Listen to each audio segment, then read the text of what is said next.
Raise your banners, ladies and gentlemen, because tonight the Kingdom will be fighting for their playoff spots. Very tough in the standings, 8th place for RRQ Hoshi, but still with a chance, still with their last hope. 2 match victories will get them to a better spot, but even then, they will have to wait for the results of the other matches. Ladies and gentlemen, welcome to the final match of the day for day number 1 of the final week of MPL Indonesia Season 13. You're here with us, Miracle, Realize, and Arashi, to bring you guys the final match of the day, where DEWA United have been knocked out of playoff contention already. They will, however, have a chance to gatekeep the Kingdom from making it to the playoffs. We saw Geek Fam technically almost deny Aura, but we see DEWA do the same thing. Realize?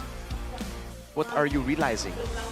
It's a battle of the gods and the Kingdom. And usually, you know, when you talk about gods, they are massive. They have this extra Venus power. But the Kingdom, I'm sure they will prove their last stand. Speaking of power, MPL Indonesia Season 13 is powered by Moonton, presented by our official tournament smartphone, Samsung Galaxy, official e-wallet, GoPay, our official gold partner, UBS Gold, with our partners in esports as well, Dunia Games, GamesMax, Oraimo, and Telkomsel. We also have our suppliers, Innomart, Coin Coffee, NeoQ-led Super Smart TV Plus, and Saturdays, and obviously our government partners, PDESI. Thank you so much for all the sponsors for MPL Indonesia Season 13, because man, it's a mighty season and it's a mighty road up ahead. The road to playoffs for Rex, Regum, Kaon with the Hoshi this time in Season 13. Let's take a look at the standings. Arashi, I'm gonna throw it over to you. Well, needless to say that this is a match between number 8 and number 9. But of course, all the way from number 5 technically to number 8, there's still a lot of things that can happen in the next upcoming days. So it's not over yet for RRQ Hoshi, but they are standing dangerously close to the edge right here. And DEWA United are the ones that have a chance to really tip them right off the edge into the darkness that is the red zone. RRQ feels like they're just trying to crawl out of this red zone. I mean, Ultra Ego as well, just in front of them, and they're tailing Ultra Ego. And Ultra Ego, mind you, still has a chance to even climb up to 5th spot. So it is still kind of precarious for the teams down there. But RRQ, they could start their winning ways and their fight for playoffs right now. There's so many things that can happen just with a few matches going south. Before RRQ, the only thing that they can control are the matches that they have ahead of them. First, DEWA United, and then second, the true battle for playoffs, if they're able to win against DEWA, because they'll be facing off against the other team who are 7th in the red zone and are looking at their own road to playoffs, Alter Ego. But first, let's talk about this. The King's last stand. Win or hang their hopes on other teams, because technically there is a way for them to make it to playoffs even if they lose against DEWA. And it's a tough one ahead, because they will have to really just hang their coats and leave it to the other teams to have a good result for them to make it there. We have Zaya, the man in charge for Rex, Regum, Kaon, the Kingdom, who are desperately looking for a win. In ruins at this point, but even then, which lineup is Zaya's last hope to seal the fate of the Kings? That's just a tough question, and a lot of people don't really seem to even know. Even the fan base, the Kingdom themselves, seem to be a bit divided on who they think really can bring success for this team, right? Maybe the answer is a mix, right? Maybe it's not just one or also lineup. It depends on who you're facing and what kind of gameplay they want to bring. So I feel like even now, considering that RRQ have been swapping out lineups as close as last week, I feel like it's still a possibility that we're going to see yet another change. Well, let's take a look at the team lineup to see our questions answered for RRQ Hoshi. Oh, it's still the same. No! Vin. Irad! And Irag. Making his way into the lineup, but this time not with Brusco. It's the same lineup we saw from last week, just with Versik replaced. Will this be enough to take over the gods, who have also changed their lineup? Ooh. Both teams relying on their old junglers. For DEWA, it's Lanaya. And for RRQ, it's Irad. The gods no longer able to channel that inner power to take them to playoffs. But they could do the mightiest thing ever, which is stop the Kings and its kingdom advancing to playoffs. Playing without any burden. It is the son of the gods, DEWA United. A team with nothing to lose, out of playoff contention. The true gods who will be trying to gatekeep the Kings of Kings from crossing that path. Out of the playoffs conversation, but still a chance to make a name for themselves right here against a team with notorious following. No pressure when it comes to competitiveness, but against the pressure of the fans. The banners are raised. The horns of war are sounded. This is the King's last stand and the Kingdom's last fall. Will they be able to secure playoffs, or will they falter in the last hurdle?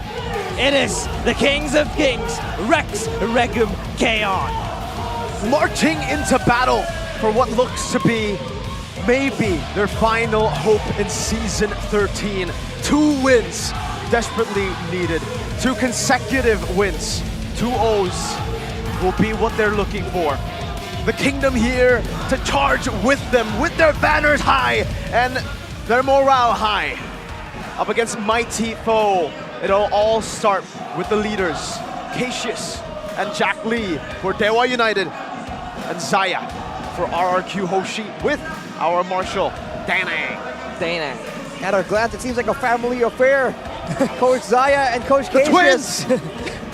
With a blood feud right here. Trying to see who is the best between them, because they do look the same. But let's see what can they find for their teams, who are looking quite similar right now in the standings. Can Zaya find a winning formula, or will Cassius get the better of him and fight to pull someone down till the very end? We'll see if that's the case here. DEWA could very easily try to pull them down. RRQ against the odds at this point. The momentum hasn't been favoring them, and they have lost their last match as well. But Arashi, let's take a look at the team head-to-head here. Both of these teams with a pretty similar approach. Lanaya back in, Irad back in.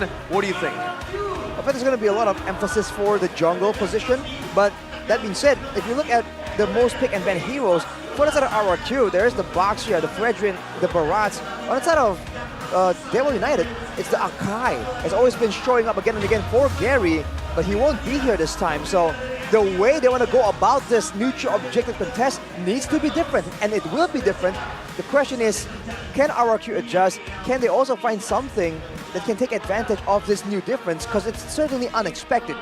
Their keys to victory by the Samsung Galaxy S24 series is to beware of cheese picks from DEWA. As always, this team is crazy when it comes to those pocket picks, those cheese picks. And they have to find that synergy between Irad and Vin. That is crucial for the RRQ trio. Always about a 3-man rotation. And for RRQ, they have shown before that they can be aggressive, they can be decisive. If they want to win this time though, this is a new combination. Vin and Irad, they have to try and make something work together. On top of that, for RRQ, I think the adaptations that need to be made is the fact that I think they just need to rely on their comfort, Arashi. They can't be thinking ahead too much. They can't be overthinking their draft. Think about what works for each of the players and try to capitalize on their comfort picks. But for DEWA, return to the Season 12 style early pressure gameplay where everyone can use their mechanics, can use their own thought process to try and get a lead for the team, and don't overextend. Losing a fight doesn't mean losing the match. So when they do identify that a fight isn't really in their favor or in their best interest to take, they should go and let it go. Go for a trade, go for a pickoff, go for different alternatives in order to stay in the game and really bank on that late game where Watt has always been able to really be a big winning factor for their team.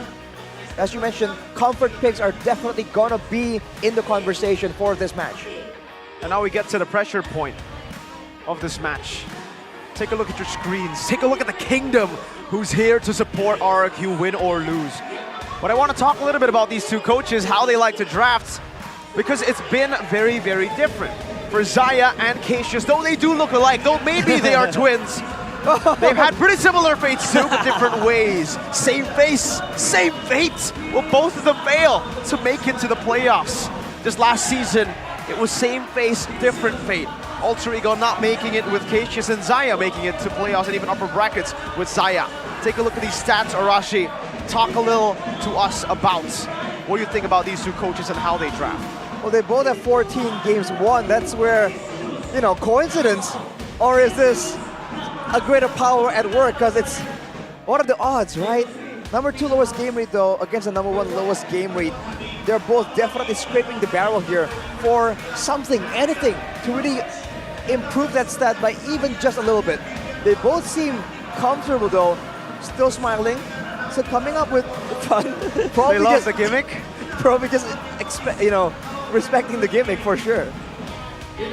Well, I have to ask you, realize now at this point, with the Kingdom support, with all this, DEWA technically have nothing to lose. The pressure's all on RRQ. But it could be also a good point for them. Maybe they love to have the support, to have this pressure to perform even better. What do you think about this situation that they are caught in? There's a lot of stakes in this game. Number 1, you want to make it to playoffs. Number 2, it would hurt so much if you lose to DEWA. The fact that this team doesn't even make it to playoffs means that they don't have any pressure. They're playing without anything to lose. And if you lose to this team, there's this sense of burden again that you have to carry, this moral burden again, trying to entertain the Kingdom, of course. The fans, they want the glory, they want the wins, the ticket to playoffs. And for RRQ, I think the fact that the Kingdom is here, the chants of war having been sung by the fans, this is going to boost them even more. And I don't think they will break under pressure, and I hope they don't. Well, now it's time to ask the Kingdom on desk. One of the Kingdom on desk after we get into the drafts of game number 1. DEWA United versus RRQ Hoshi. RRQ will take first pick on blue side. DEWA opting to go for red. I think this is their preferred sides as well. DEWA with the cheese, RRQ with their core fundamentals. But Arashi, in this position, RRQ, you think the pressure will help them or will stop them?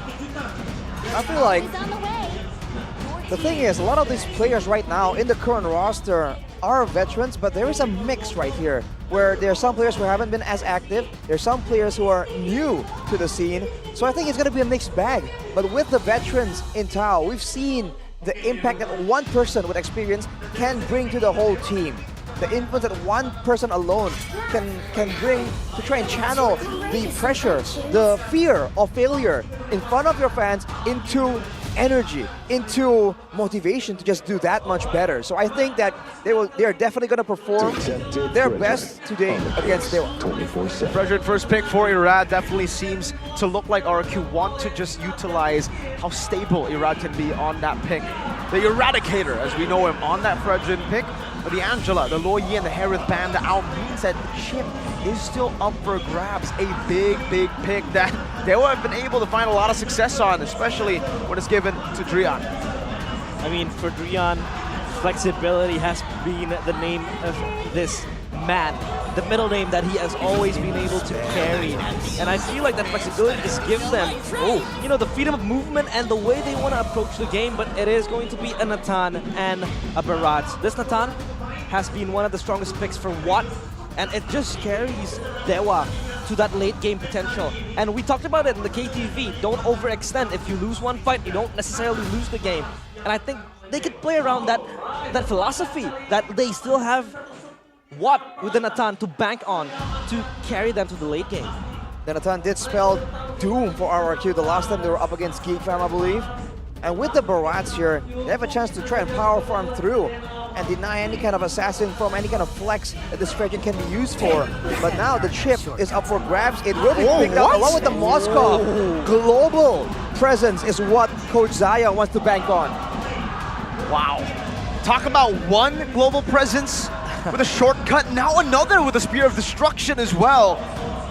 This matchup though in the gold lane, the Moscow versus the Natan, Moscow definitely has that pressure in the early game, can go and try to bully the Natan, but as the game goes, man, this Natan will outrange the Moscow. It really depends on how both of these teams try to play it. Moskov especially has that snowballing pressure. If you join these team fights very early with the Spear of Destruction connecting, it'll be great.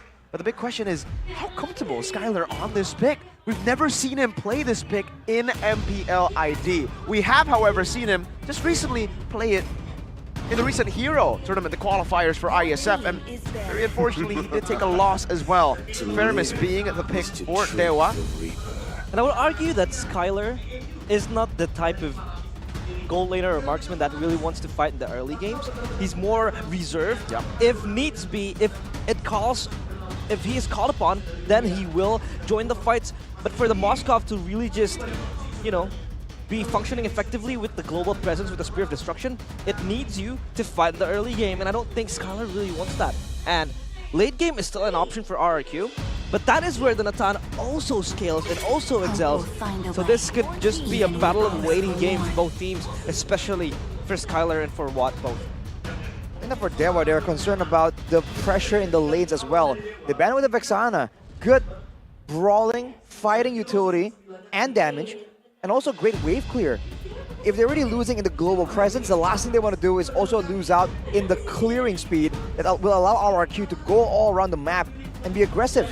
They do have a Barat, so if they do get a lot of winning lanes, a lot of good wave clear, especially in the mid lane, they can use that to try and supplement this Barat that can usually clear faster than the Fredrin and try and shut down RRQ's game plan that way, get a lead, and then win out in the turtle fights by being decisive and not allowing RRQ to pull you apart with the shortcut. I think we're kind of seeing that from RRQ. They do not want to go off in a pure sustained battle with the frontliners of DEWA United because they already have a ton. The whole point of this draft for DEWA so far is protect a ton and have a solid front line. With that Florin, it could have been devastating to RRQ, having the front line be even tankier with the Bloom. For DEWA, they're just getting rid of the burst slash poke damage that they can receive from the Novaria and the Vexana. They want to try to get this mid prio up on DEWA's side. Hey, they might even actually pick up a Valentino robe, something we haven't seen in a long time for DEWA, but that is something that Drian has picked before. It was also together with the Feramis. We have a comment though from Beloyski. RRQ qualified to playoffs. It's a little difficult now. Must win all their matches, but yes, they have to reset, so a big reset is definitely necessary. A Carmilla as well. Another counter towards the chip that we have seen before from Evo's Glory. First pick though in the second phase comes to DEWA. And what will they show right here? Considering they're up against the global presence, disengage generally is preferable. Because with the Feramis, you can go and save your members with the Netherrealm, but if you can't escape afterwards, it's almost like the same kind of deal. So for DEWA, I think that's something that they really need to try and find here. Some good frontline to absorb the damage, absorb the initial impact from the 5v5 roaming squad, or some kind of utility to disengage or even actually counter-engage depending on the situation. It's gotta be a Ruby. Yep, you said it. Counter-engage, disengage, even pickoffs. You find it all with the Ruby, and it's still technically a flex right now. Could be going to Dixon in the XP, could also be utilized by Drian, the man with the most unique hero picks in Season 13 so far. So that's why they really love the red side. They pick up a flex here, and they set up for a crazy pick for Drian.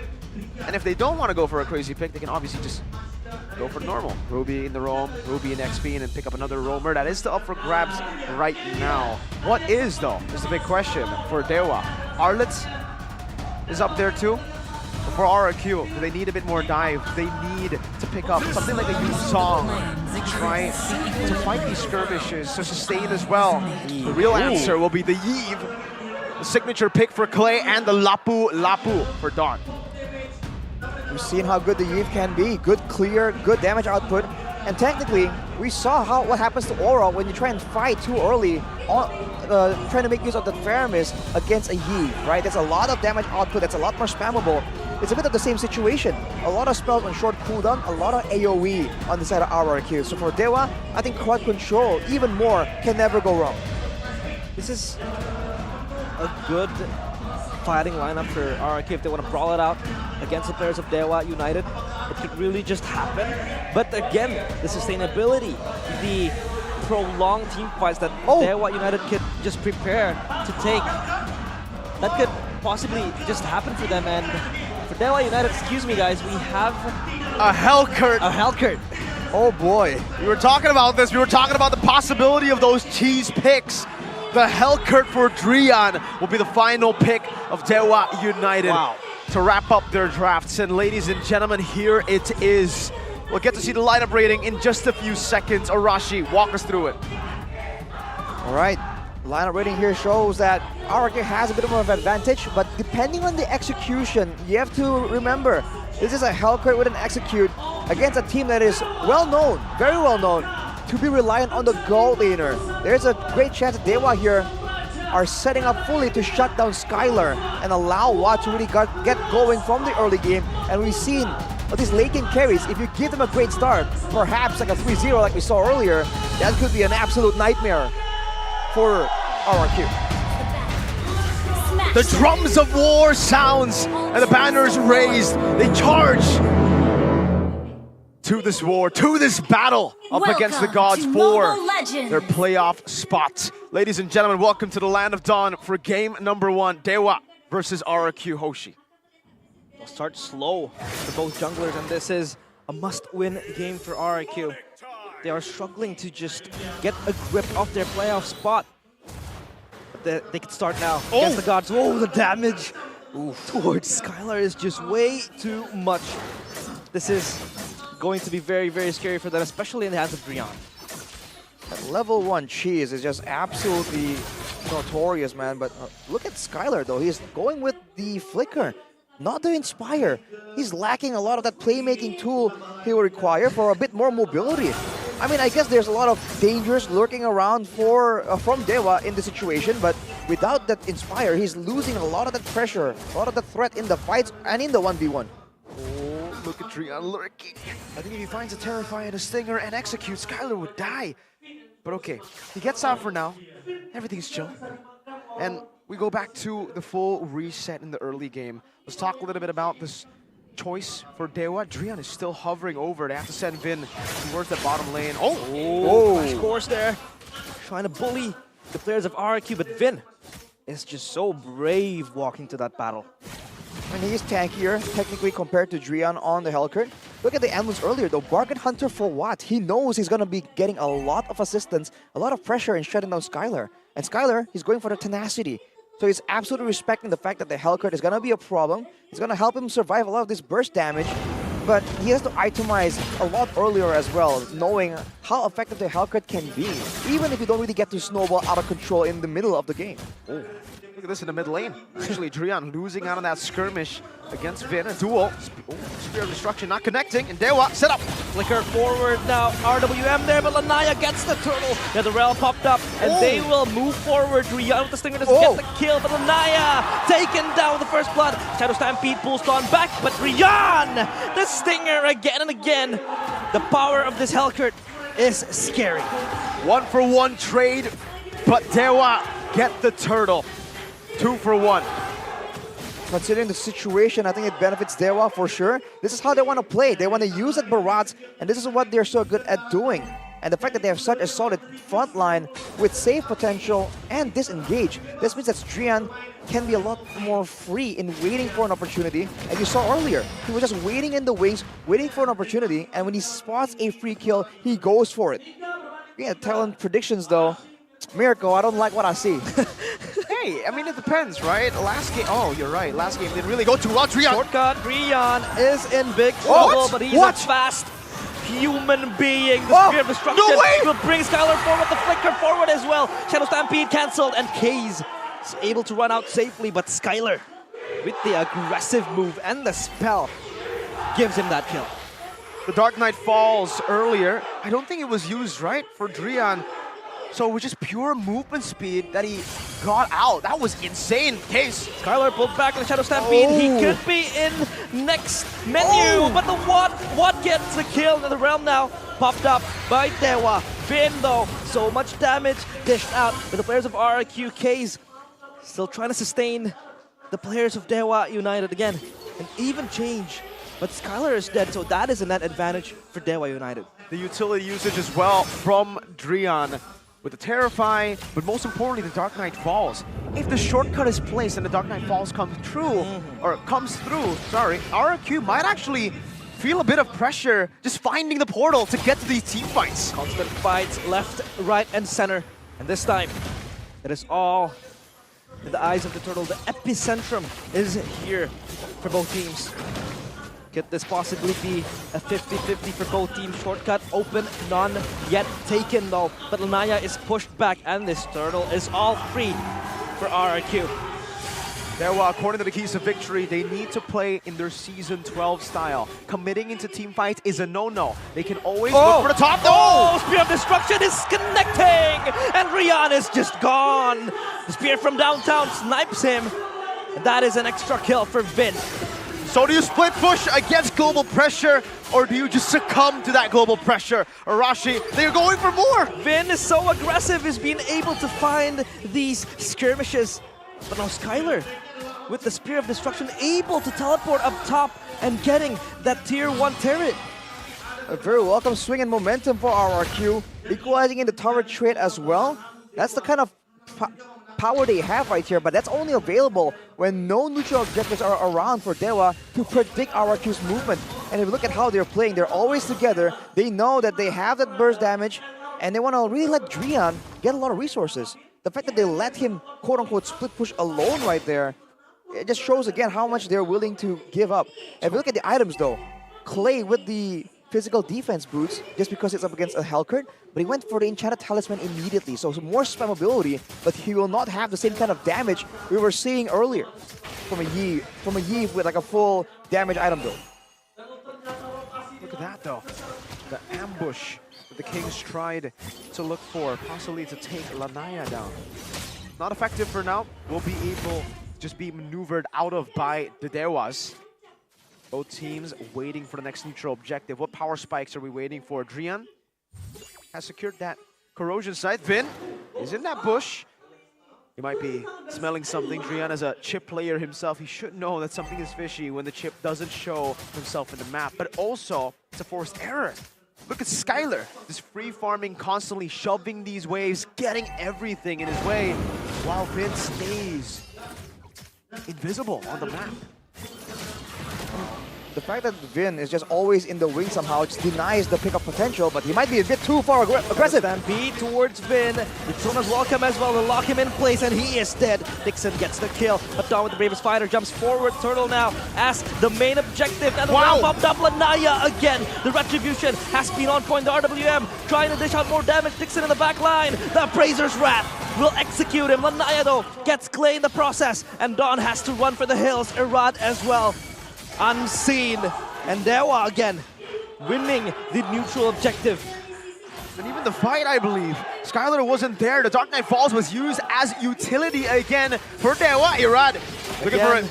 Moving forward, crash course towards Lanaya. He is immobile, can't move anywhere. The Appraiser's Wrath will add even more damage, and Skylar attributes himself to the kill. Shortcut back towards top lane, trying to clear out the wave.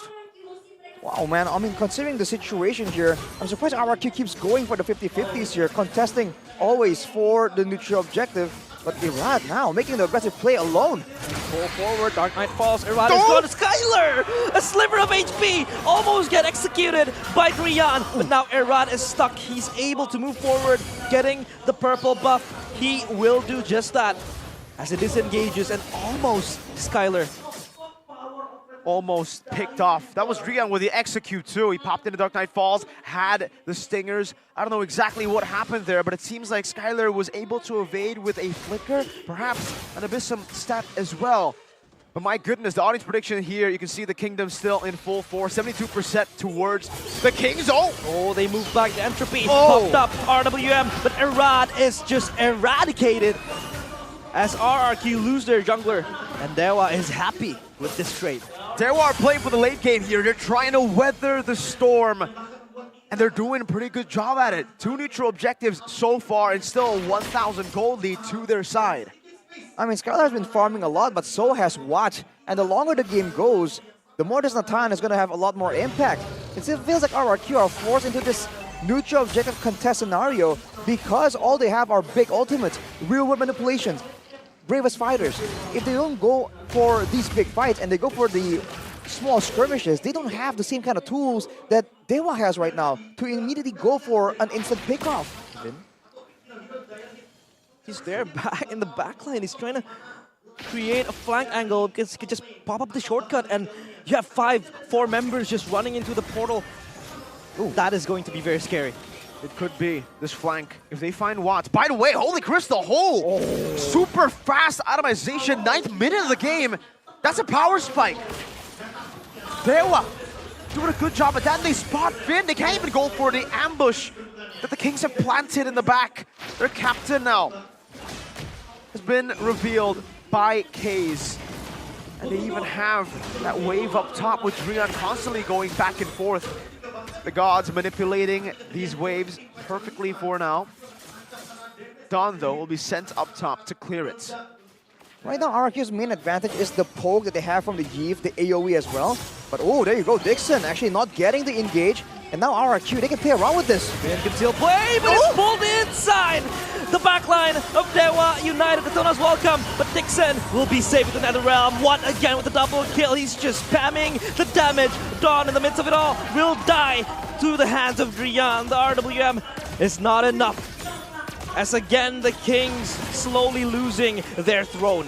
The foundation of their towers, What again? Just stepping forward! And Skylar, the Crown Prince, loses his crown. It is snatched by what? Take a bow. The Season 1 veteran, the god in DEWA United. What is a king to a god, he says, as he blinks forward and takes RRQ down. Lanaya secures the Lord. Oh my goodness, DEWA. That was a terrible fight for RRQ, losing everything. And DEWA takes the fight, they take the neutral objective, and now with the Lord at their backs, RRQ no longer can just push around and leave Vin to look for weird flank angles with the portals. Now they will have full control, and they're going to be using the waves efficiently as well. Probably trying to time all of it, and Watt is just still constantly farming. He's already on the Divine Glaive, by the way, working on his final item. Skylar has a 3-item power spike, but without an Inspire, without even more items, still concerned about the burst damage. He does not compare to Watt in damage output. How are they going to withstand the siege? How are they going to withstand Watts in the fronts? Vin looks for a flank, but even then, every time he's been looking for it, he gets decimated by the Natan damage. He even can get close, he even can pop the shortcut, and by the time he does, he's dead.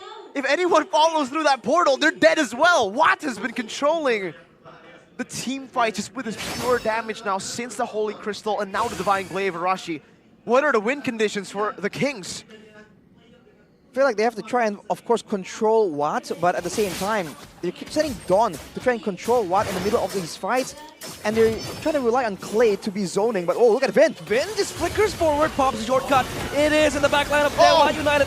The entropy popped forward, and what? Just like the name says, he is godlike. He is unstoppable. And RRQ again, losing members left and right. Their castle is under siege, and Arad has to flee away, but Skylar in the backline just free hitting towards Dixon. Thankfully though, he gets the kill. Oh, he will teleport back towards what? A brave play! Skylar gets the double kill. The Crown Prince is able to create a glimpse of hope. Kaze looking for an aggressive play, but it will not succeed. Desperate times call for desperate measures. The Crown Prince had to take some sort of angle to come back in this game, but even then, was it worth it? He got a shutdown, but at what cost? 4 members down for RRQ. They couldn't get any objectives over that kill.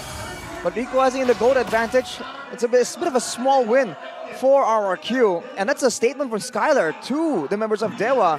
You know, we're in the losing situation right here, but it doesn't mean he can count me out. He is still in the game, looking for plays, trying to make the best out of the whole situation. When it comes down to it, the only way they can counter Watt is either using Dawn or using the real-world manipulation. The problem right now is that Dawn goes forward, and Clay can't really keep up and match his range to try and back the team up. So the fact that DEWA has been able to move in and out freely here choosing where and how they want to fight is what's causing RRQ to just get so confused. They can still rely on the global pressure if they want, but they have to be careful because DEWA can very easily force them into a fight. They do have the big engage tool because Dixon is on the Ruby. And now it goes back to that waiting game. RRQ mounts a possible battle once again. And that battlefield will be set around the Lord. This will be the start of a comeback or the end of this game with this Lord. Look at that siege potential from DEWA with the Natan. Look at the pick potential with the Ruby. No ambush angle for now. Vin gets pulled. I'm offended. He is offended, but Vin is able to just move away. Bobbing and weaving. Shortcut opened up. But no follow-up. They're not entering the portal. And this could be them just stuck behind. Dark Knight Falls popped up by Rian. But Finn, he secures the Lord. The King gets it, but Naya will be able to take down Finn. RWM in the back line, but Rian with the mega kill. He just keeps on giving, but Skylar again and again. He is the last line of defense for RRQ. The Prince not giving away his kingdom. The castle halls have been shook, but RRQ stand together. Somehow the captain, he was able to find a Lord in the midst of the battle. And DEWA, now their own kingdom, their own castle, their base is being sieged down. Watt sent up top to deal with the Lord, but in the bottom lane, Skylar, the Crown Prince, is doing work. Now with less turrets, there's more space for RRQ to make the plays happen. And I'm not sure what I'm looking at, but Skylar has purchased a Radiant armor. What? Oh, he switched up for Rose Gold right there too. He's swapping items rapidly. Man, he just made the craziest plays in the middle of that fight, and that's the advantage that Moskov has over the Natan. Damage output is in the hands of Natan, but when it comes to maneuverability, when it comes to the stuns, the output potentials, the Moskov has something to say about this year, and RRQ, with this change in momentum, now controlling the pace, can they find something? Can they control the map in such a way that they can deny DEWA's pick-off, DEWA's own pick-off and like surprise tools? It's all about the buffers at this point. How do you face off a Natan? Not in an all-out fight. You need to go back and forth, kite him out, wait for that entropy, and then look for the re-engage. That's what Moskov has in the advantage. Once you bait out the entropy damage output, you might actually be able to win that out. But the thing is, Watt can survive that initial damage output and even the further damage outputs. He has a Wind of Nature in his item set, in his inventory. He has a Bloodwing as well. So additional shielding, immune to physical damage. RRQ will have to work together if they want to assassinate Watt in the back. And that seems like the only option right here, because remember, the Netherrealm is still definitely a problem. And we haven't even addressed the fact that Drian has been an absolute menace right here. Always entering the fight late, just waiting for the right opportunity. And there was never any pressure for him to try and get in faster.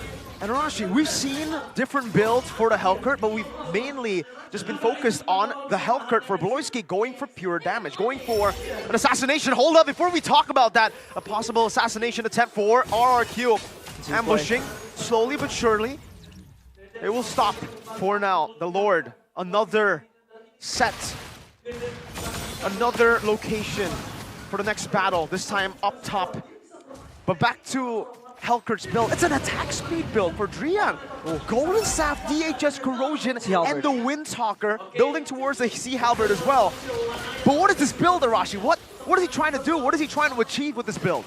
He's achieving a dueling presence. No one right now in the sense of RRQ can really 1v1 him. Not in a full-on brawl, but look at this. That's already entropy used up. Vin was able to survive there. Now RRQ with that information, when they just saw Drian on the bottom side earlier, what will they do? They can't really bank on being able to get a miracle steal like we saw just earlier. They have to have a different plan. A window of opportunity, but that opportunity is so slim. It's a tight window that RRQ cannot fit in. Look at the ult, look at the entropy, it's back up again. It's practically a 10 seconds in the cooldown. They need to bait it out and fight instantly. That's the only way. But even then, like you said, Arashi, DEWA, they've been able to utilize Drian on the attack speed build to have that 1v1 presence, that duo presence in the bottom lane.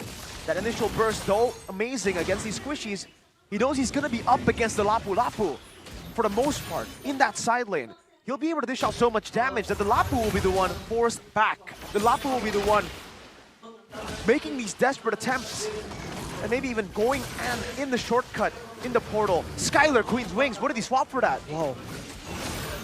Seems like not the rose gold. Dixon. Well, towards Vin, he is caught. The Night falls. Drian looking for Skylar. Skylar, you have to be careful, but there he goes with the Abyss Walker. He's gonna fight back, and he gets the kill towards Drian. Now in the back line, though, that realm popped up, and it is going to silence the players of DEWA United. But RRQ goes forward. Case is low. Clay gets one. It is down, and they run for the hills. The gods has been slain. Oh! And DEWA United, they crumble piece by piece, one by one. Erat gets Case. And this could be the kingdom slowly rejoicing. A mountain to climb, and they're up in the hills. With the kingdom in ruins. With them backed up to a corner, they fight with the Crown Prince. Oh no, Dixon! Immortality popped up, Skylar gets the turret, and RRQ will fight back. The crystal is falling. Okay, he will die, but there is no minions. Timers, Drian, 3 seconds. He has to respawn now. The minions will march forward. There is no way Drian will save this. RRQ! They come back from their atrocities. And the kingdom is still roaring.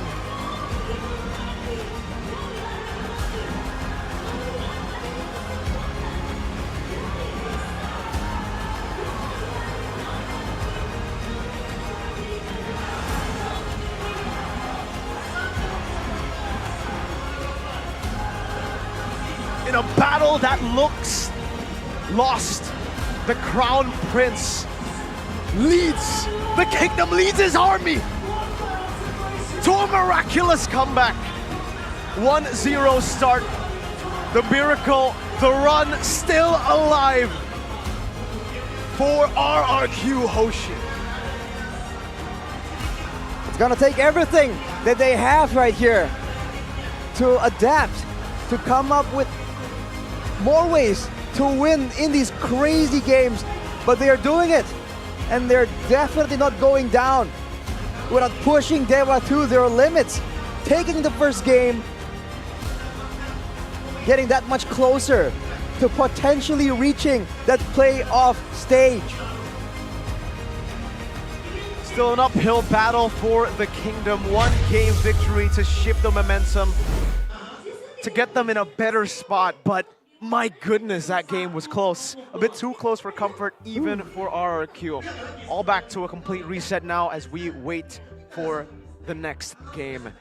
DEWA, they had all the keys to victory in their hands. They had everything. That game was theirs to lose, and they lost it. What happened? What was the catalyst to this comeback? I think it began with the fact that both teams were just waiting around. Of course, there's more damage coming in from the Lord. There's poke damage coming in from Clay on the Eve.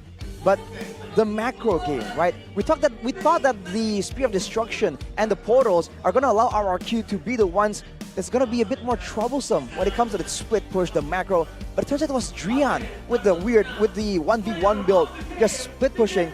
Right there, he gets caught off guard, and Skylar was able to just secure that kill. With the flicker that we were questioning, he was able to close the distance, and even in the end right there, they were able to find Watt somehow, some way. Player of the game, presented by our official tournament smartphone, Samsung Galaxy S24 series. Who else could it be but Skylar? Wow.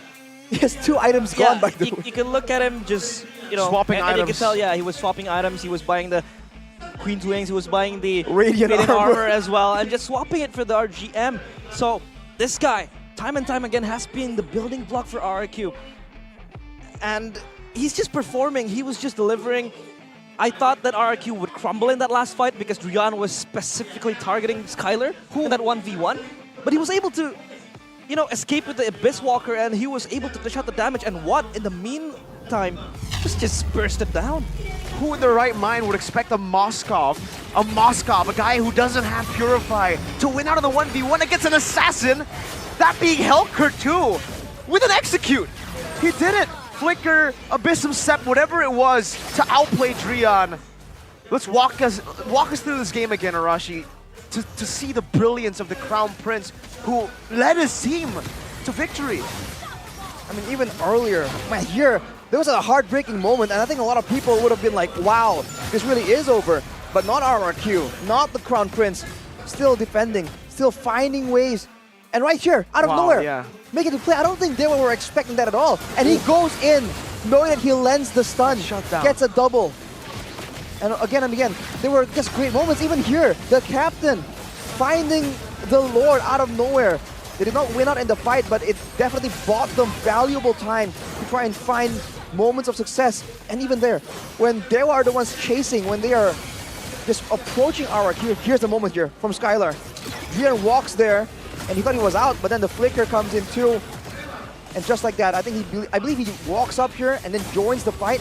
And Watt right there was actually caught, even though he did have the Purify. He had the Wind of Nature. There was a good mix of damage coming in from RRQ. We talked about the Yeeve impact, and we didn't see a lot of it. Not a lot of game-changing moments, but right there, the fact that the Wind of Nature was up and he got deleted by Clay really won RRQ that fight. We can really take a look at a few shades in the early game. How Skylar really want to approach this game is the fact that he was kind of an assassin, I'd say, because he was jumping up top, getting the kill towards Rian, and then in that mid snipe against Watt. But the problem was that Skylar was faced with so many obstacles. If like he just teleports backline, you know, there's Dark Knight Falls, and he's gonna be slowed down with all of the movements. And I feel like RRQ was like, okay, Skylar, you gotta make a play. You gotta be an assassin at some point. Even with all the obstacles given by DEWA United, you know, the Netherrealm, the Dark Knight Falls, he's still able to get the kills, get the snipes, get the assassinations, and just kind of like transcend into the late game as this quick and just strong marksman.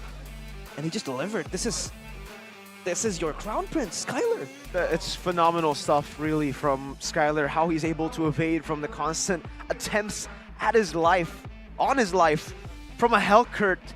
But did this build have a negative impact as well to how much burst he could apply to Skylar? Was that an issue here for Drian? Because sure, he would win in the 1v1 against a tankier member like Don.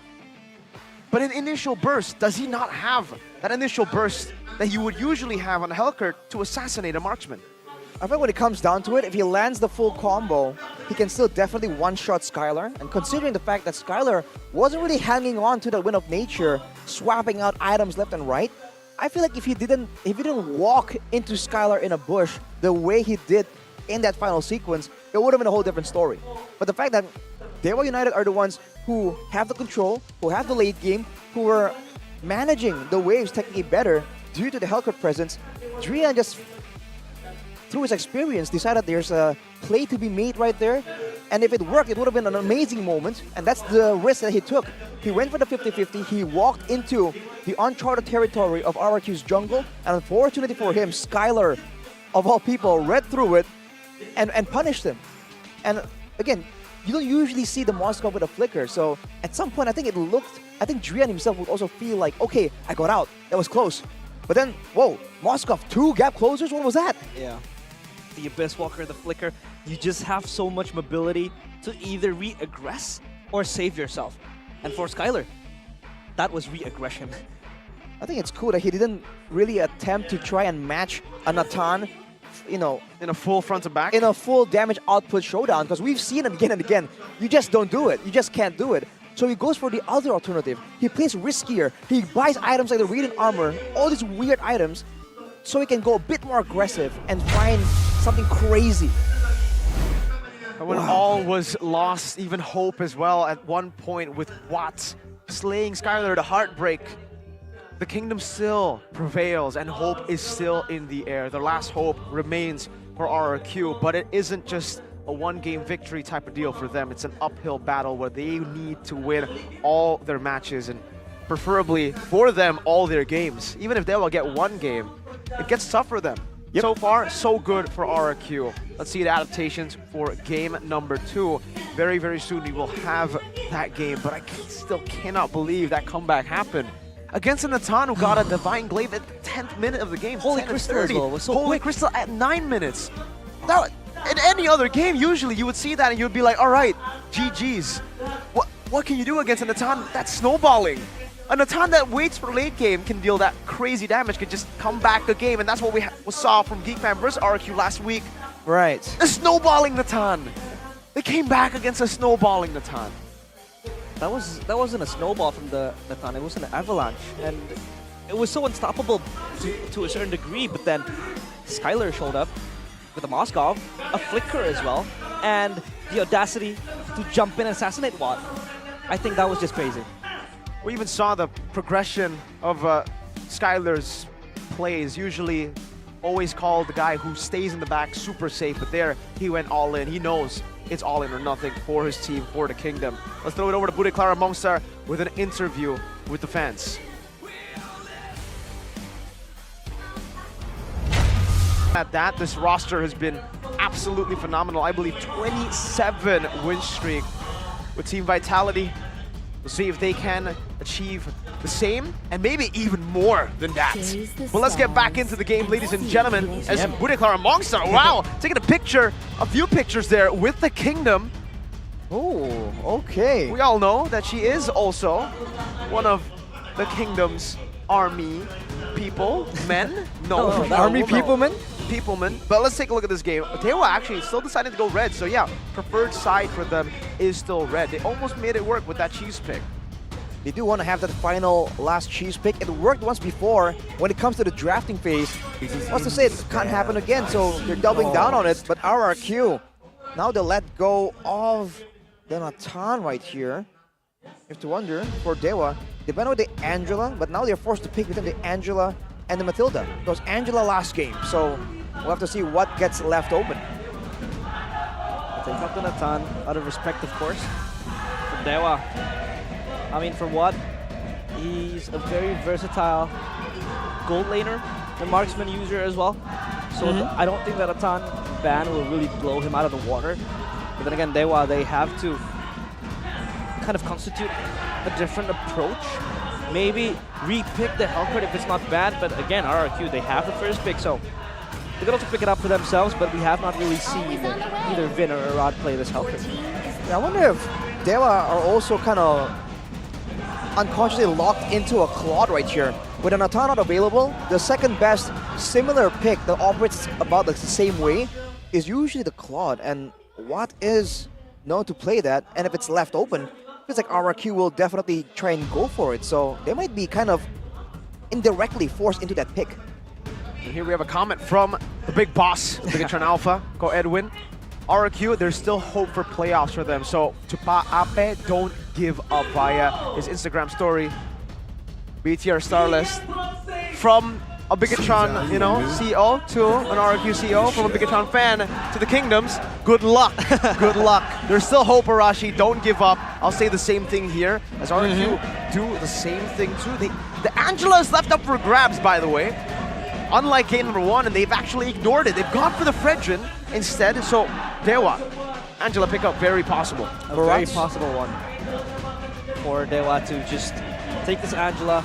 It either goes to Case or to Brianna, but I don't really think Brianna really wants to play the Angela, but maybe that could just provide them with another layer of support and kind of like the sustainability for the team fights where RRQ really wants to brawl out later on.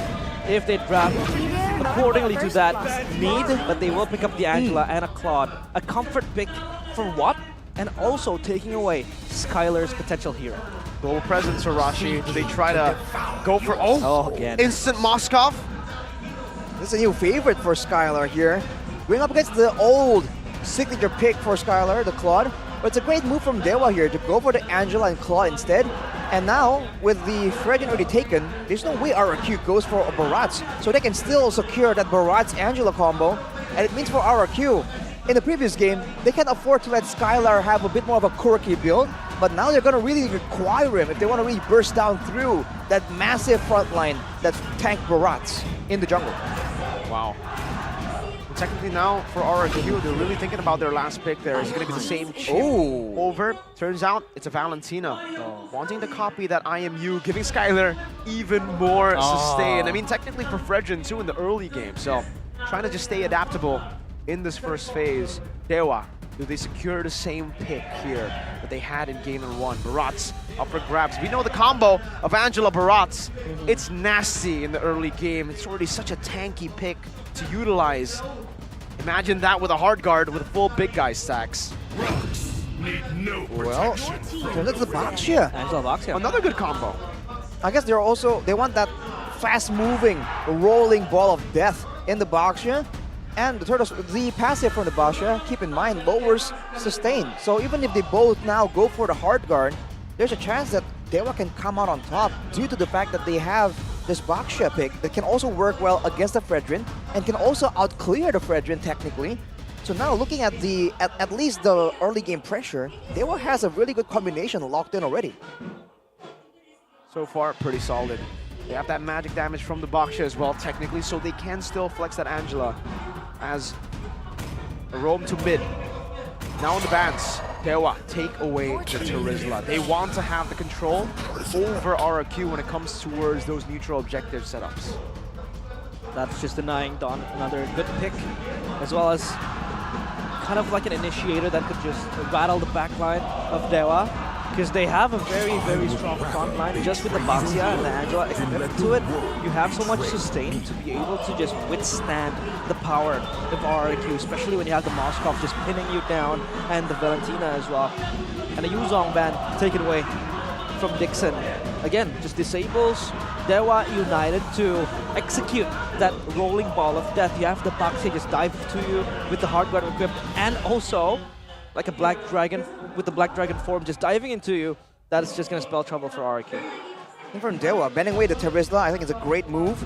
They want to be mobile here. They want to move in and out of fights and force RRQ to overextend, overchase, and punish them afterwards. Without the Terizla, that's a great frontline tool that can tank some damage and can also keep them in areas they want to move away from. So that will no longer be available for RRQ, and neither will the chip. So no global gameplay coming in, unlike in game 1. That will be a big factor for RRQ to try and strategize around. But it also means that there's a potential for Vint to come out with something a lot more aggressive. Speaking of aggressive, speaking of morale, the Kingdom are feeling it here in the building. Hopes are high as RRQ came back from that goal deficit in game number 1. And RRQ, the players here definitely feel that support that is growing and growing as they keep on drafting with the CC ban, trying to limit the carry potential and the flex potential of that Angela. Having a Baxia, having a Claude, and then a CC as well. Comboed in with the Angela would be quite disgusting, so they take away 2 picks that are really good to combo together with the Angela, the Yuzong, and the CC. DEWA, do they go back to a normal Lapu for Dixon, or possibly an X-Borg could come through as well? I don't know if you want to risk giving that ultimate, though, to the Valentina. That is something that they can probably consider right here, and they want to show this EXP first so they can remain elusive with that roamer pick. Turns out it's going to be the Edith. Going to try and go for team fights, long drawn-out fights. The Edith is a great selection right here, and with everyone being so close together, there's a chance that Dixon can make a big play happen. Now for RRQ, understanding that they are outmatched when it comes to damage output, you have to wonder if they're trying to go for more crowd control or more damage. Let's take a look at the comment here from Fluffy. Maybe because of the frequent roster changes, RRQ haven't found their formula yet. And I have to agree, for RRQ, they've been shifting rosters back and forth. A lot of members is going back and forth, and it just feels like it's kind of what EVO suffered through in Season 10 and then Season 12 as well with their constant roster changes. Right now, RRQ do look pretty solid. Maybe this is the lineup that will grant them that victory. Rock for Captain Vin, and the Lapu from game number 1 returns in game number 2 for Don. Again, this is a strong lineup to just match the dueling potential in the hands of DEWA United, team fighting potential as well, because you have to Edith again for an extra layer of CC, and also just moving forward as the front line. alongside the Baxia. So now how does DEWA respond? Mind you, this Angela can still be flexed, so they could either pick out a mage or just roll out with an XP pick of their own. But yeah, up in the cards for DEWA now to dictate what they want to pick. Technically, the Edith could be using XP too. That's another possibility that DEWA might be able to utilize. Super flex in their draft so far. I mean, looking at the way it's being played here, I would actually expect the Edith to go roam, and it does go roam, but I did not expect the Khalid of all picks to make its way onto the scene. Khalid, not a popular hero. I think it's only been picked up once by Luke, and that was also a loss for Luke. And also Pai. Oh, Pai. Yeah, Pai. And it was also a loss for Pai loss. up against Onyx, I remember now. Yeah. So 2 times it's been picked, 100% losses, 0% win. Do you think it's a desperate pick? Do you think it's a desperate measure from DEWA, Arashi? I feel like it has potential. It has good lane dominance to try and shut down this Lapu. And later on, if they're really that concerned about Skylar, without a Purifier once more right here, that Raging Sandstorm can spell Doom for him. On top of course, the output of damage. All these spammable spells, it's a completely different scenario for RRQ, who don't really have as many playmaking tools, so they have to be a bit more calm and calculated in how they want to approach these fights now. The players need to be calm, but all you supporters, you need to start yelling. You need to start showing your support for game number 2 in the Land of Dawn. We go. The decider for RRQ, whether they can clean sweep DEWA, or will they be forced to a game 3. Lanaya versus Irad in the jungle, the Baxia versus the Frederick. There they go, of course. He's been trying to disrupt Lanaya, that purple buff take, but that's just going to be him being the disruptive Grok he is. And Rihanna with the Edith now. I think he's going to add more unique heroes to his tally, if I'm not mistaken. Look at the ambulance here by GamesMax. Skylar once again with the tenacity. Watt with the Master Assassin. So he is the one trying to be aggressive. Rihanna being the main front line, firmness and tenacity. So he wants to be just in the front, engaging and trading around as Vin. Ooh. Twister and Clay. After almost being going to stun him in his own place, but Vin is there to shadow his mid laner. Brian again, the Earth Shatter will not get anything from that mid altercation. So again, there's a trade of spells and a trade of abilities. Well, fine and dandy now, but let's talk a little bit about this gold matchup. We were talking about how the Natan versus the Moskov is basically a lane that Moskov can utilize, you know, his maneuverability to bully the Natan, and I think it's the same thing here up against the Claude. You can use that second skill to deny a lot of these minion takes from the Claude, and it should be a win for Moskov early on. And even I think later, because you can technically say whenever you want to back away. Spear of Misery, whenever he goes in with the BMI, and even a possible stun and a lot of kill pressure from this Moskov. Look at the ambulance right away. Well, I got Skylar and Watt just dueling it out right here. Whoa. There's a fist fight in the gold lane as on top the teams are both setting up. And just look at Dixon. He does have the Concussive Blast, so there's a lot more extra burst damage he has when it comes to wave clear as well. And with the level advantage, they're already making their first move right here, even though RRQ are the ones aggroing the turtle, trying to maintain control over it. Objective in their eyes, Chill Unity crashed and the hard guard popped up, but the Bravest Fighter is there. The Dixon gets the first blood though. Vin will be able to move away. The Spear of Destruction misses from Skylar as they try to take down Dawn. Double kill for Dixon. Dixon is very well played, chases him forward with the Arcane Chain. He's able to get the double kill. No, he won't, he will! And Clay, the last standing man in the proximity of the neutral objective, is able to get the double kill. Clay saving the play for RRQ. It looked like a horrible start to the game, but he was able to find a trade instead. Still, in favor of DEWA though, they got the turtle and 3 kills on the board. So RRQ will have to look to come back again. Dixon was phenomenal in that skirmish, and the audience prediction has grown to the side of RRQ. Earlier it was 70, now it's 80% towards RRQ. For RRQ though, they have to be a bit more careful when it comes to the neutral objective contest, especially when they put Irad all the way out there, letting him be bursted down by everyone on the side of DEWA. But now Vin is the main target, but he'll be able to get out, and now it's back to the slow build-up. And for the most part, it does seem like RRQ are just reacting. Oh, Maya crashing in towards Finn. The hard guard as well equipped the Guardian's barriers there to just help him delay the arrival of Rian. But there goes the puppet on a string. Case though, in the back line. He's able to just weave away the Bracer's Wrath, getting the kill, and then that is going to be Clay. Meanwhile, Watt will join to the fray. Skyler in the back line is able to jump forward, and again, Clay collecting the bounties, collecting the kills. We were talking about how they still needed to look for a little bit of a comeback there from the win that DEWA got, and they got it instantly. Finn able to force out a fight, and now Skyler is doing whatever he wants to the turret. RRQ skirmishing good, Iraj stopping any play from DEWA from happening. And now the gold lead is in favor of RRQ. I gotta say, man, the pressure that Clay is exerting right now, winning when it comes to the wave clear, of course, against an Angela, but also always finding the Primal Wrath, matching the extra damage output that DEWA supposedly should have. He rushed for the Necklace of Clearance, and despite going for the Quantum Charge, more sustain, more movements, maneuverability in the middle of fights, he won't be running. He will be suffering from a last mana, but he seems to be managing the mana quite well. Skylar under danger. He's able to weave away, but no, he won't. The chain CC is perfect, but at least RRQ get a cross-map play in the turtle.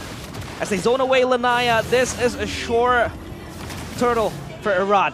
For a second there, I actually thought Skylar was able to flicker out of the Raging Sandstorm too, but it still caught him. That last pixel of the AoE stun from Dixon. That will halt Skylar from snowballing, but Vin. Watt charge towards Watt. He will be taken down by Skylar. And that is an important kill towards the gold laner of DEWA, just trying to disrupt his progress, his farm, his gold, and his items. Usually we see both these gold laners virtually untouchable, but now with a single setup tool, instead of just trading blows left and right as Rian tries to save the turret, it might be too greedy though. This could be a dive. Rian is able to pop out from his stack form. Skylar now in danger. Case flickers forward. Skylar looking to just dodge it, but no, he will die in the hands of Rian. Back up is here though. Vin and Clay trying to avenge the death of the prince as Rian is able to hide with concealment. He's playing with the bush, and now Watt pops the blazing duet with the hard guard popped as well. They're able to just escape from that misery. Losing Skylar was a blow, and they almost lost themselves. Spear of Destruction? No, he will jump forward. Wow. But there is still a follow-up there. Prolonged fight, Irad with the taunt. Will try to get Rian. Rian is down. And again, Clay, 5 kills to his name. Unstoppable. No, we're not stopping Dawn! A lot of fights happening in the land of Dawn now. And Dawn pops the bravest fighter, but Dixon is able to flee away. And the action is just not stopping. So many skirmishes all across the map continuously happening. What the heck? Who won that rush? I dare say RRQ, the fact that they came out with a structure and a comeback kill despite losing it out, it really seems like they're using the Spear of Destruction to really match the hard guard pressure, which is a weird situation to be in, but RRQ is making it work. Now going for the turtle. They have to go for fights first though. Lanaya crashing to a danger zone. Raging Sandstorm from Dixon. But there goes the wild charge and the bravest fighter as well. Turtle is just neglected for now as they fight their way towards the backline. Dawn flees away. Spear of Destruction will hit teleport. Still holding the trigger as Skylar is able to get the turret up top. But the turtle now is going to be secured by Irad. He jumps forward, but DEWA United is not stopping. Case gets the kill, and Clay pulls one back. The Blazing Duet will not be able to take anyone down. Clay now is going to be shut down by Rian. A large bounty in the hands of the roamer of DEWA United. Dawn could be here to save his captain. The bravest fighter popped up, but DEWA, they're able to evacuate 2 turrets for Skylar. A cross-map play for the Crown Prince. During the battle, the chaotic battle in the bottom lane, the Crown Prince was sieging the turrets down up top, and they get another objective to translate over that victory. Despite the man advantage that DEWA got, despite more kills that they got, they lost on the objective game. Rian! Dixon! The hard guard will save him temporarily, but not forever, as Skylar is able to get Dixon under that turret. No minions, no problem. RRQ just out for blood again and again. And the mind games from Skylar, landing the Spear of Destruction, and for once, not going in to follow up with the play. That has allowed him to just clear the top side, confuse DEWA, and despite having a man disadvantage, they were able to get the neutral objective and get a relatively equal fight. And now they go for this bottom set turret. They have pressure and control all across this jungle. He's trying to disrupt RRQ stakes towards his turret, but no, it will freely fall in the hands of Skylar. Again, the turret demolisher. All 3 Tier 1s taken down, 2 Tier 2s already for RRQ. And only 1 Tier 2 left standing in the mid lane. And they haven't even started with the Lord. 4,000 gold lead for RRQ, and Irad, oh, a big item power spike there with the Sky Guardian helmet. Expect some more damage with the Appraiser's Wrath HP.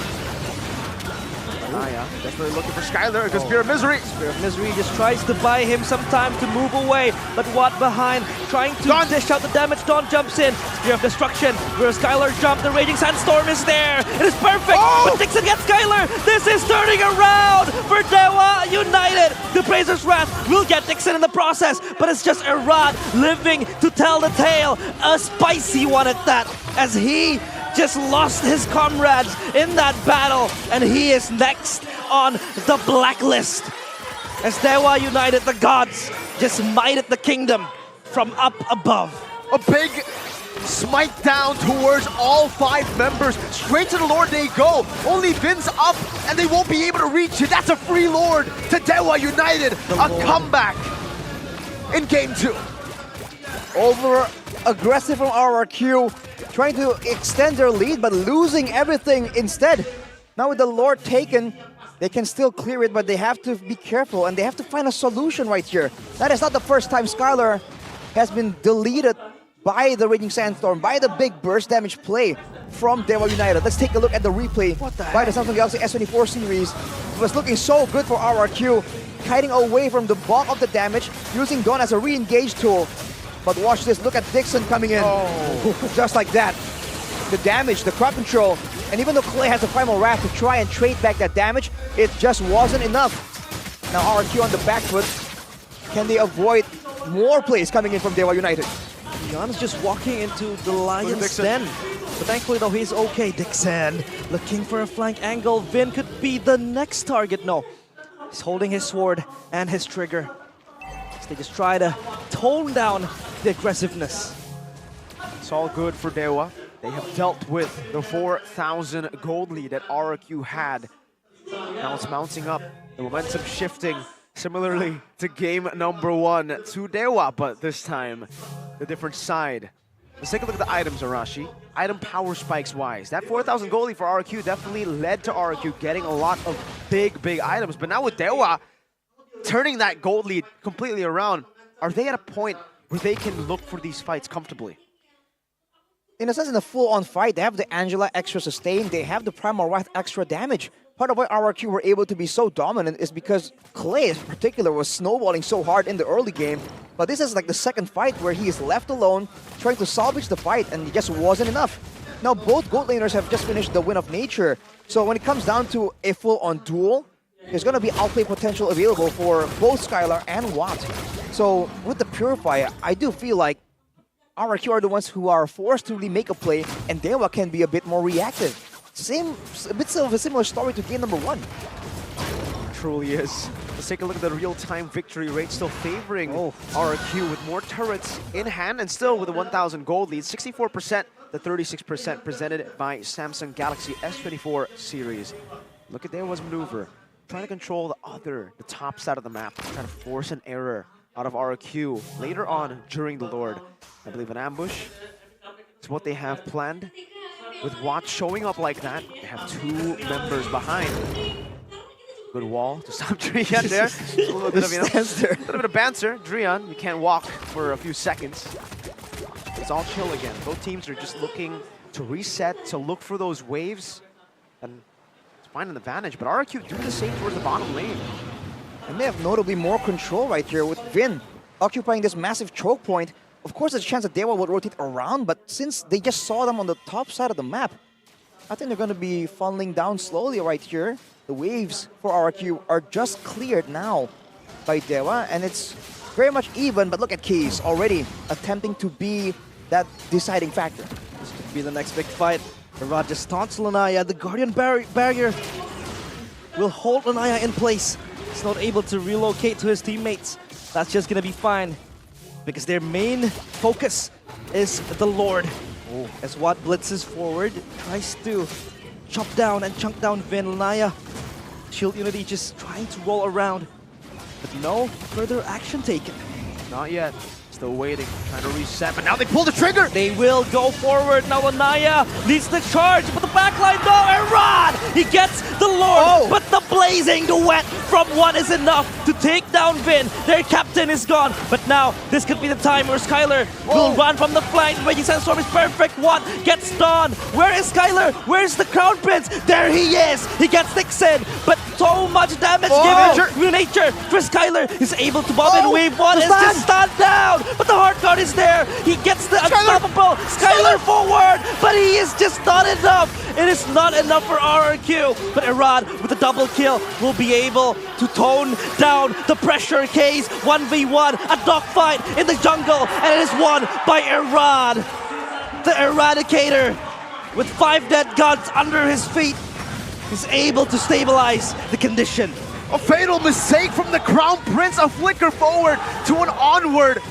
But the Eradicator, the executioner of the kingdom, survives, saves the day for the team, now utilizing the waves to come crashing down to siege the turrets. It's Irad versus the world! Irad trying to siege everything in his hands! The Brazer's Wrath will deny Dixon of that fight. And as his name suggests, he is the Eradicator. Oh wow, what a sequence of events from a lost fight salvaged by Irad. But a great call from RRQ to secure that Lord, and without Dixon, less threat for Skylar. RRQ are going to look for something. Is it the base turret, or is it possibly the end? 10 seconds. On the death timers. This could be the end for everything. Crystal, it's in their eyes. They want to bring the prosperity back to the kingdom. But it is going to be postponed, at least for now. If all else fails, the Eradicator, the executioner of the kingdom, comes into the fray. A moment that looked to be RRQ's demise, a possible full comeback, but now fully back again to where RRQ started. A 4,000 gold lead and a massive turret advantage. Item check, Arashi. In-game equipment by Dunia Games. Gold laners at full items already. Clay though, going for the Lightning Truncheon. I thought he was gonna itemize to try and take advantage of the Primal Wrath possibility, but no, he's just going for the regular damage. So even if he does not get the Primal Wrath, he is still gonna be relevant in this game. Drian though, on a Edith, more tankiness means more damage. He went straight for the Immortal after the Blade Armor and the Reading Armor, so he's in here for the long run. He's not trying to mitigate burst damage, he's here to stay in the front as long as possible, as Vin already feeling that late game claw damage. Again, full items including the Malefic Roar. But Skylar has sold his boots. Watt hasn't. That is the single. Now he has. Now he has. Never mind. RGM, right as you say it, Arashi. Oh! On cue, they're trying to burst it down. They might be able to do it, yes! Free Lord for RRQ. Shrouded in secrecy. And not even the gods took notice. Blink and you'll miss it, quite literally. Just like that, 5k gold lead secured again by the mutual objectives and by all the turrets. Now for DEWA, they're trying to mount some kind of ambush right here. That's about the best they can get. Oh, Drian with the onwards now, trying to lock down, but the winner of Winter Truncheon will save Clay. Oh, he misses the Spear of Destruction, and Clay has to be the victim of that take. Dawn jumps forward, but Watt is just equipped with the Heart Guard. He's able to blink forward. Skylar! He will dish out the damage. This isn't enough. Case will be able to be pushed back. Skylar again. Hitting, free hitting. Look at the base! Free enough for him, but the base now. Crystal for RRQ! The kingdom! The kingdom has stood bravely. They will not go down.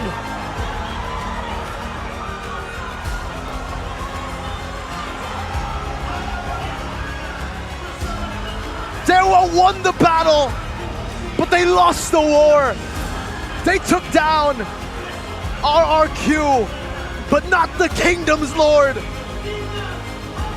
Poetic, the same way DEWA United crumbled in the grand finals of the MDL finals, the MDL playoffs, to a Lord.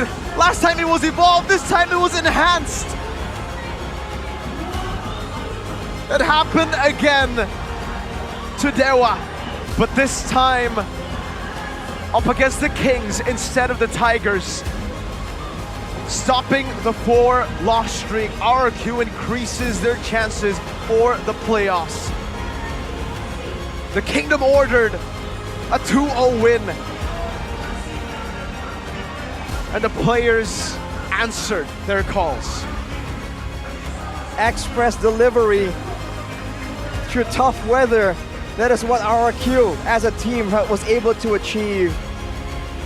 It looked messy and it looked so close in some of those moments, but in the end they got it done. What a moment for RRQ right here. It's not over just yet. They're still not at their goal, but this is a great step forward for now. Their hopes of playoffs still alive. Better than ever with a 2-0 victory against DEWA United. Their next match, Alter Ego Esports. Another win that they need to get up against the three-faced masks. But today, it is a day of celebration for the Kingdom of its glory against DEWA United. We'll throw it over to the stage for DEWA United. Dan pada akhirnya perjalanan dari DEWA United harus berakhir di hari ini. Inilah dia perjalanan mereka dari awal season hingga akhir ini. Namun kita tak bisa bertemu mereka lagi di hari selanjutnya ataupun babak playoff. So, DEWA United, adakah yang ingin disampaikan? This is your last chance. Sebenarnya nggak ada yang mau disampaikan. sorry. Pertama buat semua anak DEWA, mau itu internal atau eksternal, terima kasih banyak udah dukung kita sepanjang musim.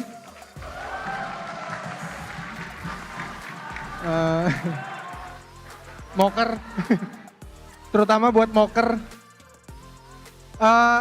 Ini musim pertama saya dan beberapa orang di sini, lumayan musim yang berat untuk pertama kalinya.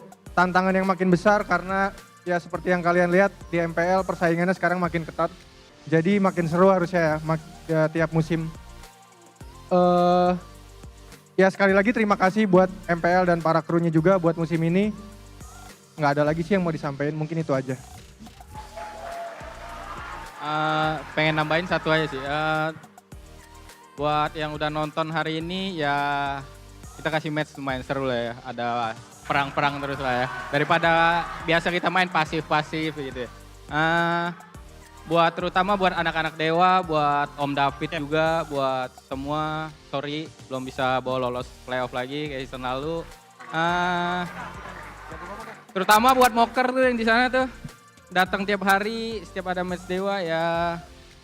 Jangan kapoker. Ya. Terutama buat semua lah ya, buat teman-teman gua nih yang udah try hard, yang mau belajar bareng juga sama kita-kita ya cuma bisa bilang sorry. See you next season 14. See you next season. Mari kita beri tepuk tangan. Apresiasi terakhir untuk tim DEWA United Esports. Come back stronger. Dan sampai berjumpa di season selanjutnya. Ini adalah season kedua mereka. Season pertama mereka berhasil masuk babak playoff. Tapi season kali ini memang betul-betul season yang penuh dramatis. Dan tentu saja kemenangan dramatis baru saja didapatkan oleh tim RRQ Hosi. Mari kita sambut sang pemenang dari match kita yang kedua. Tim RRQ Hosi, silakan.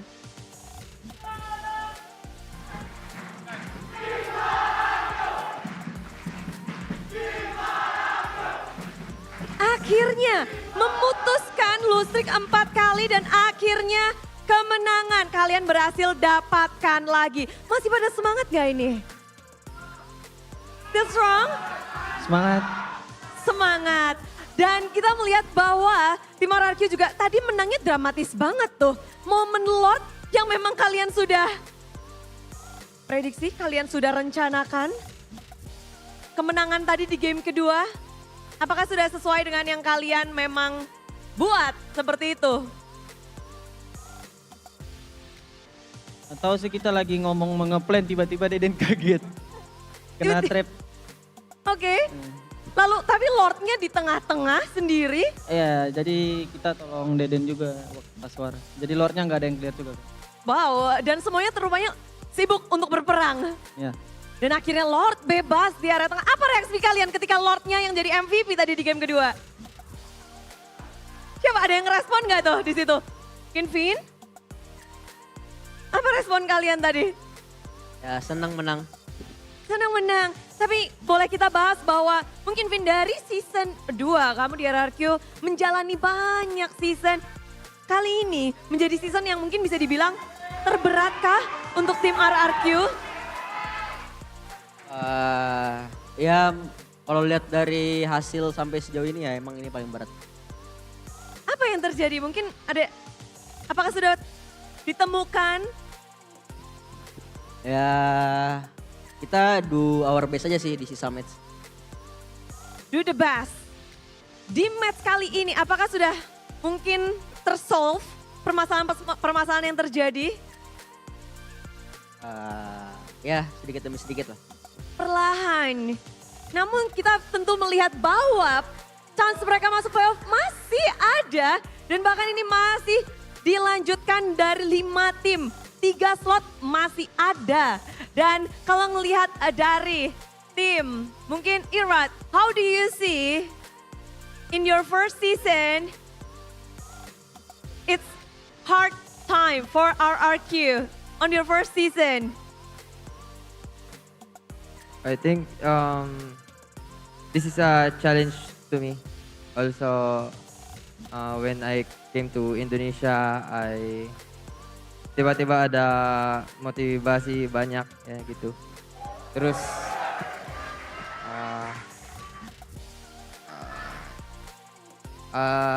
for me, I think in life we need to lose to learn. Yeah. I mean, whatever happens to you, you deserve this. Yeah. Ya, jadi memang dari Irat sendiri, ini adalah challenge untuk dia ketika datang ke Indonesia. Banyak pelajaran yang bisa dia dapatkan pula. Dan terkadang memang ada kekalahan juga, ada pelajaran yang didapatkan. But how do you deal with this pressure being on the bottom of MPL Indonesia? We are nothing to lose sekarang. Bantu Den. Bantu Den, nothing tulus, pokoknya gas bae, gitu kah Den sekarang? Bagaimana? Untuk Kenapa ini Den? adalah momen yang mendebarkan untuk RRQ. Gak biasanya kan RRQ berada di bawah, tapi gimana sih kalian untuk bisa bertahan dalam pressure yang cukup besar? Main aja. Main aja, Ya, menang alhamdulillah, kalah ya udah gitu. yang penting tetap usaha aja terus. Ya kita berusaha semaksimal yang kita bisa lah. Oke, ini tentu menarik. Semuanya ingin berusaha, semuanya ingin menang. Dan barusan kemenangan dari tim RRQ mengubah sesuatu. Dari klasemen sementara akan terjadi perubahan. Seperti apa dan sejauh apa klasemen berubah? Mari kita cek bersama-sama. Naik 1 peringkat ke peringkat yang ke-7 dengan match win yang sama dengan posisi 6. Dan tim RRQ masih punya 1 match lagi esok hari melawan tim Alter Ego. Jadi nggak menutup kemungkinan RRQ bisa naik bahkan bisa aja ke posisi bahkan 4 kalau atas-atasnya juga tidak punya kemenangan. Gimana kalian ngelihat hal ini dengan cukup tipis kemenangan ataupun kekalahan masuk playoff tuh kok tipis antara ada dan tiada. Gimana sih Don ngelihat hal ini? Ya kalau kita nothing tulus aja sih udah. mau menang atau kalah ya kita tetap kasih yang terbaik aja. Oke, dan ini menariknya, chance mereka untuk masuk ke babak playoff sangat besar ketika dari match mereka menang lawan Alter Ego besok, lalu EVOS Rebellion. Jika EVOS menang, maka Rebellion akan turun. Lalu kalau RRQ menang lawan Alter Ego, RRQ jadi masuk. Challenge kalian berarti memenangkan lawan Alter Ego. Susah nggak sih lawan Alter Ego? Susah nggak untuk kalian? Susah. Susah? Ya, semua tim susah. Untuk season ini memang susah? Iya. Tersusah bagi Skylar atau bagi... Susah tapi kita ya bakal tryhard lah buat besok. Dan mereka diem-diem nih ya. Tapi dari Alter Ego sendiri, apa yang paling kalian mungkin, ini kan benar-benar di depan mata ya ngelawan tim Alter Ego. Tim yang lagi juga tipis untuk masuk ke babak playoff. Apa sih yang mungkin kalian perhatikan betul dari tim Alter Ego yang paling kalian point out sebagai lawan kalian esok? Aku deh. Alter Ego lawan kalian besok nih. Apa yang paling kalian mungkin perhatiin banget dari Alter Ego? Sebagai last match kalian. Ya mungkin link tas aja sih. Linknya tas. Ya. Kunciin aja. Nggak tahu, lihat besok aja. Lihat besok aja. Tapi menarik pastinya. Dan kemenangan hari ini, kemenangan yang sudah dinantikan. Budi juga kangen banget sama tim RRQ di sini. Setelah 4 kali streak kali ini, kemenangan hadir di tangan RRQ. Esok hari mungkin akan terjadi lagi, kita nggak akan tahu. Tapi ada yang mau disampaikan nggak sih dengan kemenangan kalian hari ini dan musik dan mungkin untuk esok hari? Terima kasih lah buat Kingdom yang udah support kita dari awal sampai akhir. Semoga kita kasih hasil yang terbaik. Dan makasih buat Bang Bul. Oh iya, sudah datang ya? Ini ada buluk efek. Ada Bang Buluk. Bang Buluk, terima kasih kepada Kingdom dan juga Bang Buluk. Dan inilah dia kemenangan dari tim RRQ. Chance mereka masuk ke babak playoff masih ada. Mari kita beri tepuk tangan untuk tim RRQ Hosi. Caster 2-0, Lord MVP kah?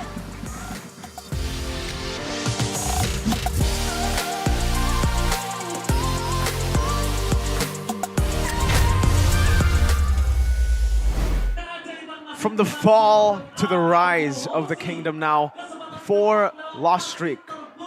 They denied it away from themselves and now they're on their way to possibly making it to playoffs. Hope is still super, super high for RRQ Hoshi in Season 13 and we can't wait to see tomorrow's match as well. That will determine whether they can have a better chance, an even better chance to make it to the playoffs in their match against Alter Ego.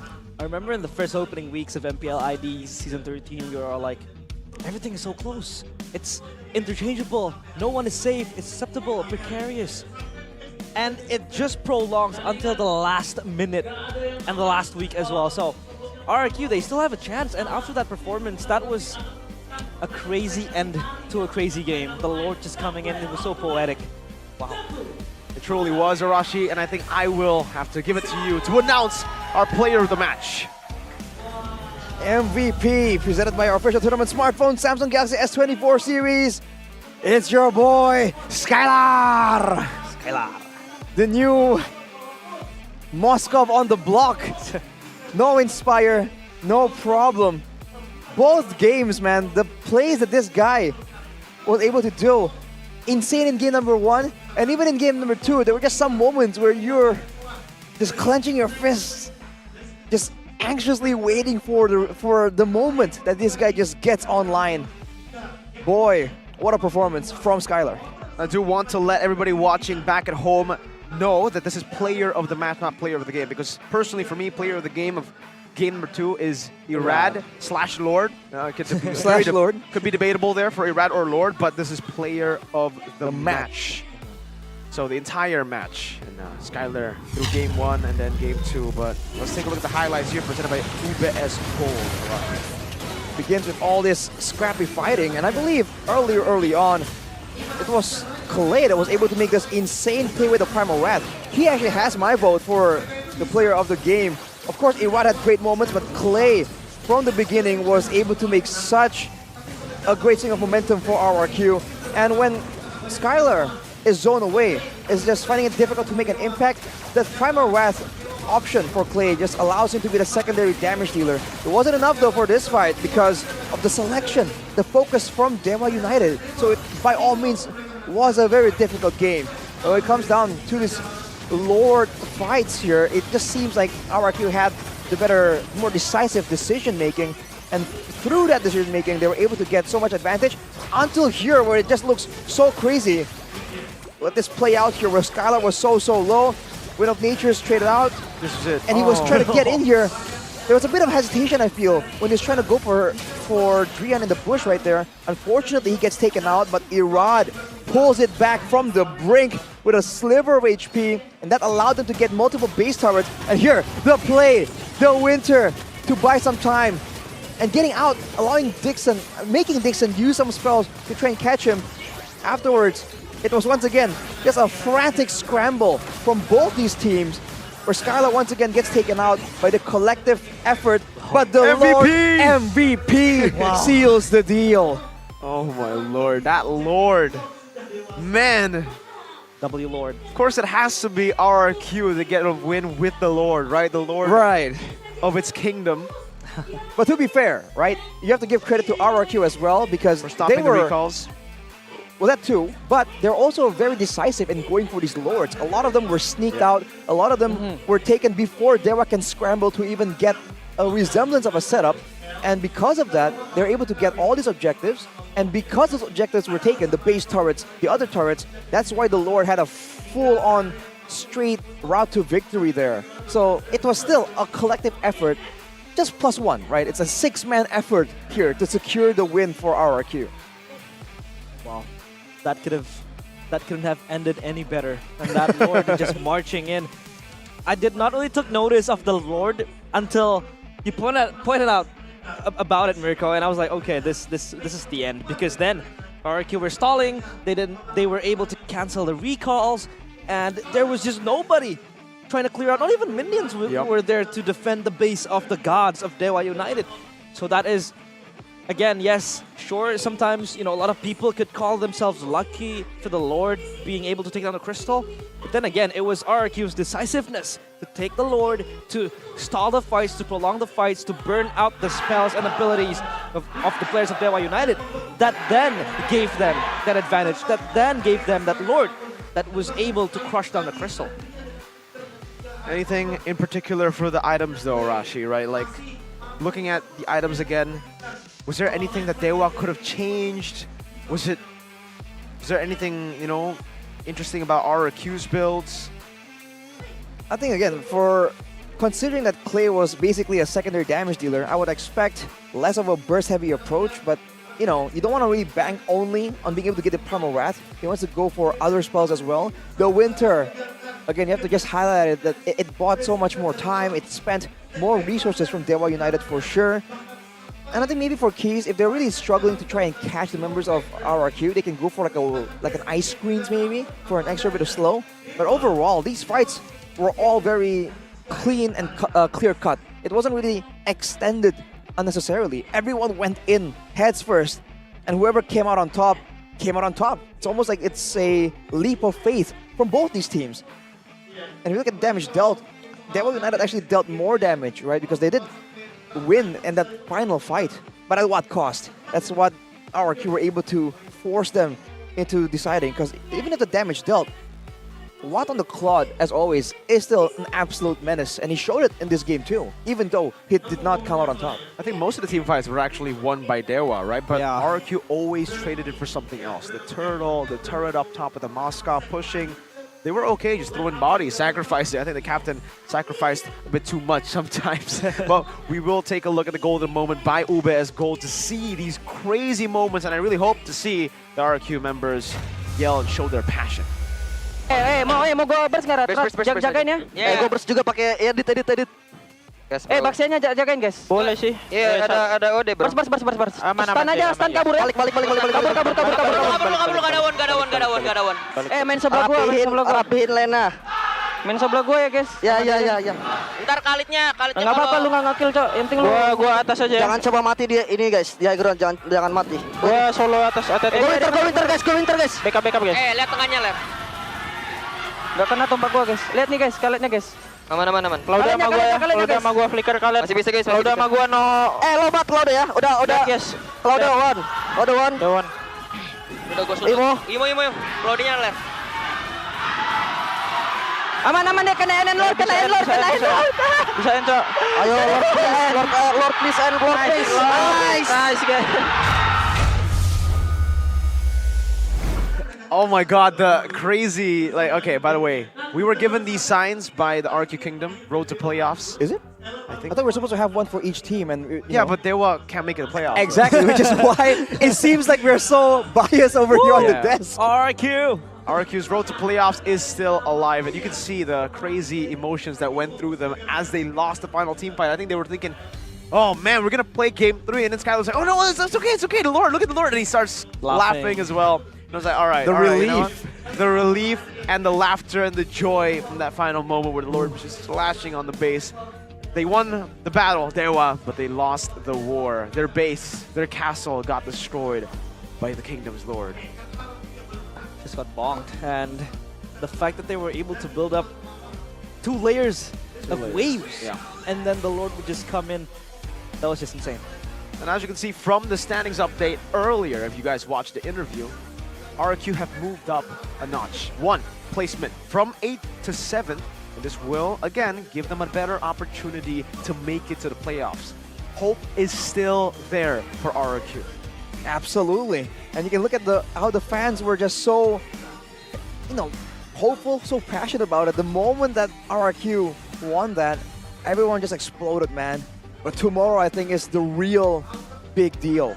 RRQ up against Ultra Ego, so close. So the results are going to be that much more decisive here. That is where everyone, today, of course, it's already a concern with RRQ doing so poorly so far. But tomorrow, I think, is where a lot of even the most diehard RRQ fans are quite concerned for their team. I think that was also a moment of worry for the Kingdoms as well, because for sure. RRQ did not really win the match convincingly. Right. And game number 1 was also A comeback. on the back of a comeback. Second game, it was the way they played the macro, the cross maps that they were able to execute was just so good, even if they were losing the team fights left and right. But again, that was the fruit of their labor at the end of the game. So I think RRQ, they should be able to deliver something great tomorrow, hopefully against Ultra Ego and the Kingdoms. They're going to be clenching their fists and be on the edge of their seats. I think now we have to think about all the other possibilities, because again, Right. even if RRQ win both their matches, they do not secure playoffs just like that. They will still have to hope that Rebellion loses, that EVOS. Oh my god, there's so many ways, by the way, for RRQ to make it or to not make it. So we'll leave it to tomorrow, or you guys can just watch videos online, that show